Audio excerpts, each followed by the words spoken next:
Então, como eu estava terminando lá, quando ele disse que não cabe, quando for cabível transação penal, quando for infração de menor potencial ofensivo, tipo a contravenção penal, quando o cara for reincidente, quando o cara tiver sido beneficiado por acordo de não persecução penal, transação penal, suspensão condicional ou suspensão condicional do processo nos últimos 5 anos, e também no caso de violência contra a mulher. Então, vou fazer um resumo geral, bem rapidão aqui. Suspensão condicional do processo. Quando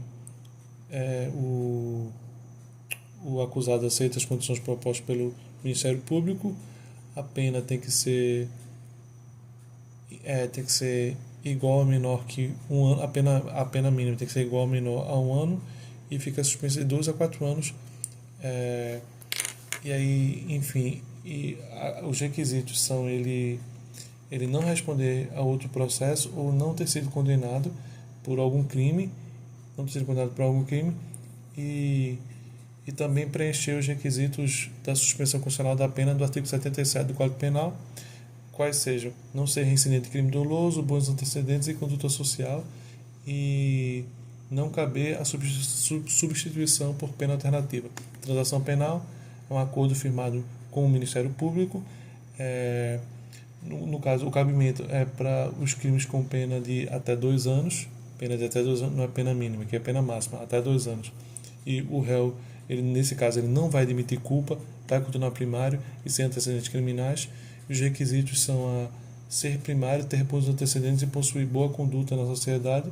E o acordo de não persecução penal é quando é o caso de não ser possível arquivamento e não tiver tido violência ou grave ameaça e ele tiver confessado.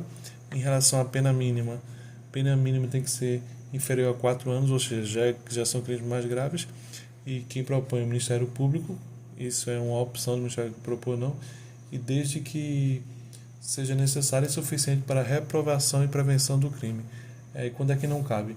Não cabe quando couber transação penal, quando for infração de menor potencial ofensivo, quando o cara for reincidente, quando o cara tiver sido beneficiado pelo acordo de não persecução penal, transação penal, suspensão condicional do processo nos últimos 5 anos, e no caso de violência contra a mulher.